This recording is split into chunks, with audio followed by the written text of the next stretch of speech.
नमस्कार बंधुरा आज আমরা চলে এসেছি একটা নতুন আপডেট নিয়ে। একটা খবর আসছে যে ইউরিয়ার বস্তার সাইজ 45 কিলো থেকে 40 কিলো এবার হয়ে যাবে। সেন্ট্রাল গভর্নমেন্টের তরফ থেকে একটা প্রস্তাব আনা হয়েছিল যে যাতে অতিরিক্ত ইউরিয়ার প্রয়োগ না হয় মাঠে, সেই জন্য সেন্ট্রাল গভর্নমেন্ট লাগাতার প্রচেষ্টা করে চলেছে। এবং আমরা জানি যে 2017 সালে তখন ইউরিয়ার এক বস্তার সাইজ ছিল 50 কিলো এবং সেই 50 কিলো সাইজকে কমিয়ে পরে 2017 সালে 45 কিলো করা হয়েছিল, যাতে এই ইউরিয়ার অতিরিক্ত ব্যবহার না হয়, জমিতে সঠিক ব্যবহার হয়, তাতে সরকারের সাবসিডি বাঁচে, জমি বাঁচে, নানা রকম উপকারিতা আছে।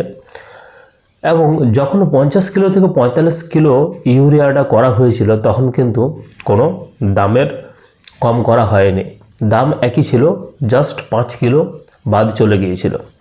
কারণ যদি হিসাব করে দেখি, ইউরিয়া যেমন 10-20-এর সঙ্গে যখন দেওয়া হয়, প্রতি বস্তাতে মানুষ সাধারণত 15 কিলো করে দেয়, তাহলে 3 বস্তা পিছু 1 বস্তা, 15, 3, 15তে 45, তাহলে 1 বস্তা হলে এক্স্যাক্টলি সেম হয়ে যাচ্ছে। তাতে আর 5 কিলো অতিরিক্ত যেটা কিনা মানুষ ছড়িয়ে দিত জমিতে, সেটা কিন্তু ছড়ানোর সুযোগ পাচ্ছে না।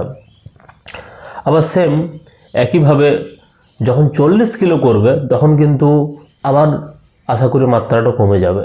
কি হয় যে আবার একটা নতুন বস্তা নেব কি আরও 5 কেজি লুজ নেব, এই ধরনের হয় না। মানুষ 1 বস্তাকে কম হোক 2-3 কিলো কম করে চারদিকে ছড়িয়ে দেয়।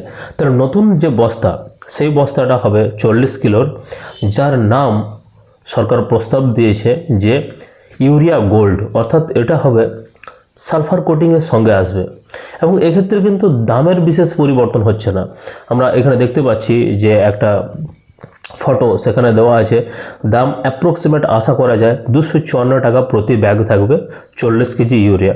আবার এটাও শোনা যাচ্ছে যে এগুলো নাকি আদার্স প্যাকেজিংয়েও আসবে, 25 কিলো, 10 কিলো, 5 কিলো, তাতে কিছু এক্সট্রা হয়তো চার্জ লাগবে। এবং এর ফলে গভর্নমেন্টের কি আশা যে জমিতে ব্যালেন্সড নাইট্রোজেন ইউজ হবে, অতিরিক্ত মাত্রা হবে না।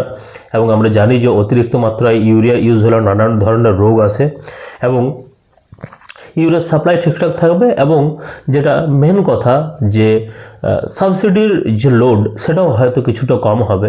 গভর্নমেন্ট হিউজ সাবসিডি পে করে থাকে। আমি পরের দিন আলোচনা করব একটা বস্তা নিয়ে পরে, যে সেখানে একটা ইউরিয়ার দাম কত, গভর্নমেন্ট কত সাবসিডি দেয় এবং আমরা কী দামে মার্কেটে পাই।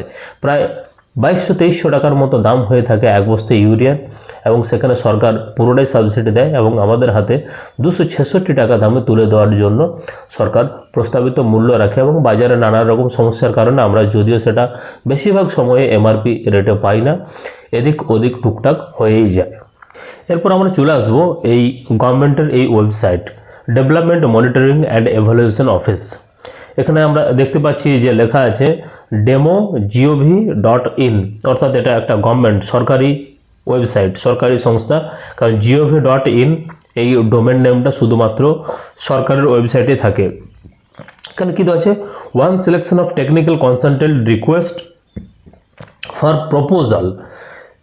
কি প্রস্তাব দেওয়া হয়েছিল কি, urea gold was launched in the market in October 2023 and is available in 40 kg bag with an MRP of 266। এটা কিন্তু তখন অনেক আগেই টেস্ট করা হয়েছিল, শুরু করা হয়েছিল, এবং এই ভার্সনটি লঞ্চ করা হবে যে ইউরিয়া গোল্ড নামে সালফার কোটিংযুক্ত ইউরিয়া 40 কেজির ব্যাগ মার্কেটে আসতে চলেছে।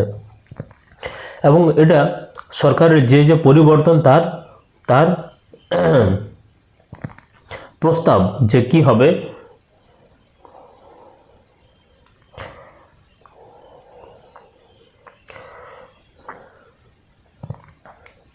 আমরা এখানে দেখতে পাচ্ছি সিলেকশন অফ টেকনিক্যাল কনসালটেন্ট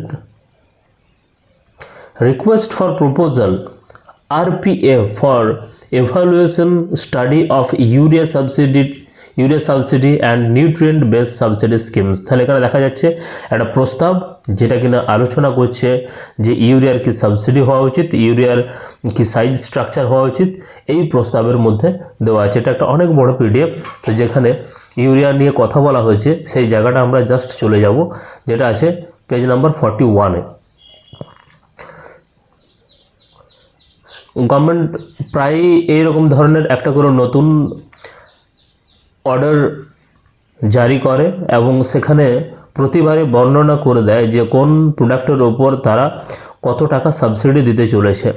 অর্থাৎ 10-20-এর উপর কত টাকা গভর্নমেন্ট ভর্তুকি দেবে, ইউরিয়ার উপর কত টাকা ভর্তুকি দেবে, পটাশের উপর কত টাকা ভর্তুকি দেবে, এই জিনিসগুলো গভর্নমেন্ট ক্ল্যারিফাই করে দেয়। তাহলে আমরা এখানে 2.1.3 পয়েন্টে দেখতে পাচ্ছি ইউরিয়া গোল্ড নিয়ে বর্ণনা করা আছে। তাহলে এটা আমরা পড়বো, আমি ইংলিশটা পড়ছি এবং আপনাদের বাংলায় অনুবাদ করে শোনাচ্ছি যে এটাতে কি বলতে চাইছে এই অর্ডারে। Urea gold, there is an acute sulphur deficiency in different parts of the country. তাহলে ভারতবর্ষের নানান জায়গার জমিতে অভূত পরিমাণে সালফারের ঘাটতি আছে। হ্যাঁ, এটা সত্য, অবশ্যই ভারতবর্ষের জমিতে সালফারের ঘাটতি আছে, which led to the promotion of innovative coated fortified fertilizers in the form of sulfur coated urea। তাহলে বলতে চাইছে যে কারণে সালফারের ঘাটতি থাকার কারণে এমন একটা নতুন ইউরিয়া বার করবে যাতে সেটাতে সালফারের কোটেশন দেওয়াই থাকে, সালফার যেন লাগানো থাকে। তার ফলে কী হবে, সেই ইউরিয়া ছড়ালে আমরা সালফারের কাজ পাবো, সালফারের ঘাটতি পূরণ হবে। টার্মড অ্যাজ ইউরিয়া গোল্ড, যেটার নাম হচ্ছে কি urea gold, comprising of nitrogen and sulphur, যেটার মধ্যে কি থাকবে নাইট্রোজেন, অর্থাৎ ইউরিয়াতে নাইট্রোজেন থাকে এবং যে কোট ইউজ করা হবে, যেমন আগে যেমন নিম কোট ইউজ করা হতো, তার ফলে ইউরিয়াটা ধীরে ধীরে গলতো, একসঙ্গে গলে গিয়ে পুরো নষ্ট হতো না, সেরকম সালফারের কোট ইউজ করা হবে। Urea gold aims to promote nutrient efficiency and provide sulfur nutrients along with nitrogen with the essential secondary plant nutrient। অর্থাৎ ইউরিয়াটার কাজ হবে যেমন নাইট্রোজেন সরবরাহ করা, তার পাশাপাশি সালফারের যে ঘাটতি আছে সেটাকেও পূরণ করা।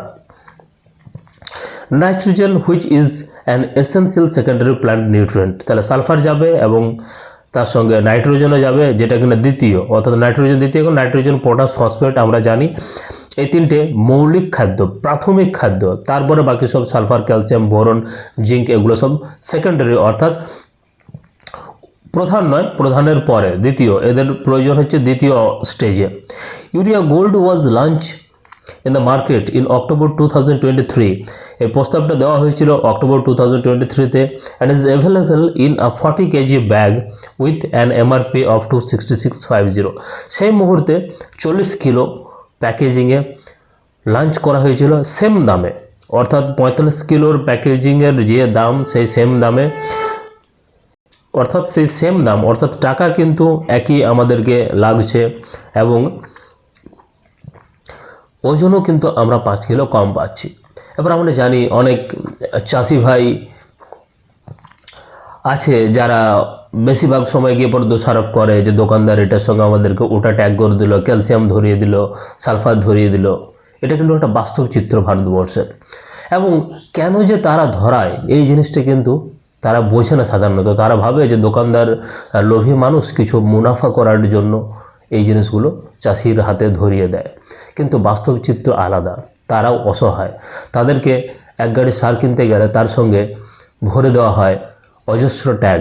যেমন শক্তিমানের ইউরিয়া কিনলে ভরে দেওয়া হয় ঊর্জা, 10 বস্তা 12 বস্তা ঊর্জা, এবং একটা বস্তার ভেতরে 50 কেজি করে ঊর্জা থাকে, অর্থাৎ 500-700 কেজি পর্যন্ত ঊর্জা ভরে দেওয়া হয় ইউরিয়ার সঙ্গে। আবার যদি ইফকোর ইউরিয়া কিনতে যাওয়া হয় সেখানে ট্যাগিং হিসেবে আসে সাগরিকা।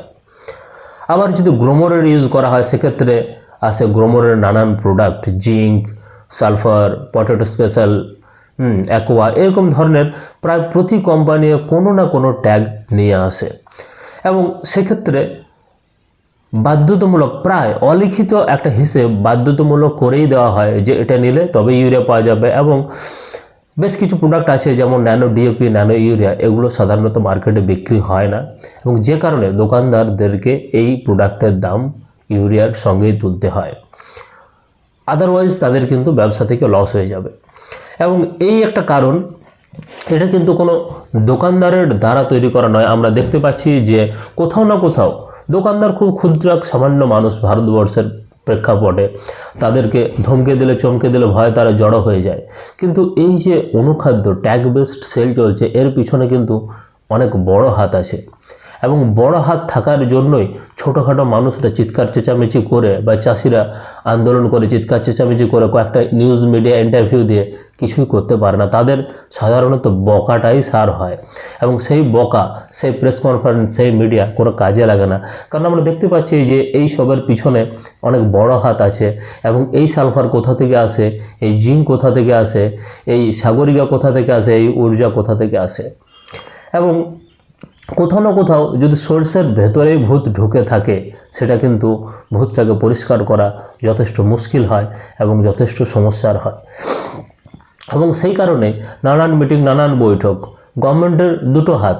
একদিক থেকে তারা কোম্পানিকে বলছে তোমরা ট্যাগ পুশ করো, আবার একদিক থেকে তার অফিসার, তাদের যেমন ডিডিএ, তাদের এডিএ, অ্যাডমিনিস্ট্রেটিভ সেকশন থেকে তারা বলতে চাইছে যে নো ট্যাগ, অনলি ফার্টিলাইজার যেন সেল করা হয়।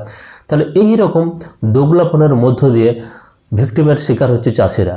সবাই বুঝে গেছে আজ পর্যন্ত যে ন্যানো ইউরিয়া বা ন্যানো ডিএপির কোনো কাজ নেই, না কোনো চাষি কিনতে চায় এবং আমরা জানি যেটার বিক্রি নেই, চাষিরা যেটা কিনতে চায় না, দোকানদার কেন কিনে পরে ফেলে দেবে, তথাপি তাদেরকে কিনতে বাধ্য করা হয়, কারণ এটা কোম্পানি প্রেসারাইজড করে, আদারওয়াইজ তারা মাল পাবে না। এবং মানুষ যার যেটা জীবিকা, ব্যবসা তো করতেই হবে, নইলে তার পেট চলবে কিভাবে, তাই বাধ্য হয়ে কিনতে থাকে।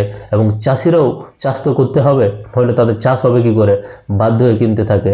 এবং এর পিছনে অনেক বড় হাত আছে, অনেক চক্র আছে, যেটা 2-10টা লোক একসঙ্গে চিৎকার করে সংশোধন করা কোনোদিনই সম্ভব নয়, যতক্ষণ না উপর থেকে সংশোধন হয়ে আসছে। এবং যে জিনিসটা দোকানদার কম দামে কিনতেই পায় না, সে কোথা থেকে বিকবে কম দামে? লেখা থাকে না যা খুশি এমআরপি, কিন্তু মাল যদি সেই দামে না পায় তো বিকবে কোথা থেকে? এবং যেখানেই দেখা গেছে যে কড়াকান্তি করার চেষ্টা করা হয়েছে, নিয়মকানুন রেগুলেশন শক্ত করার চেষ্টা করা হয়েছে, সেই জায়গা থেকে সাপ্লাই আউট হয়ে গেছে, মানুষরা আরও সমস্যার সম্মুখীন হয়েছে। দোকানদার পরিষ্কার বলে দেয় যে আমার লস হচ্ছে, আমি মাল কিনবো না। এবং এইভাবে সমস্ত দোকানদার যখন কেনা বন্ধ করে দেয়, সেই এরিয়াতে চরম ক্রাইসিসের সৃষ্টি হয় এবং তখন মানুষকে দূর দূরান্ত থেকে বয়ে আনতে হয় এবং তার দামও অনেক বেশি পড়ে এবং কষ্ট অনেক বেশি হয় এবং চাষ করা খুব কষ্টের হয়ে ওঠে। তাই জানি না আর এই সমস্যা আর কতদিন চলবে। কয়েক 100 বছর ধরে একই রকমভাবে চলে আসছে, বছর পর বছর ধরে, এবং এর কোনো সমাধান হয়নি। ধন্যবাদ বন্ধুরা, এই ধরনের কন্টেন্ট পাওয়ার জন্য চ্যানেলটা সাবস্ক্রাইব করুন এবং বন্ধুদের সঙ্গে শেয়ার করে দিন।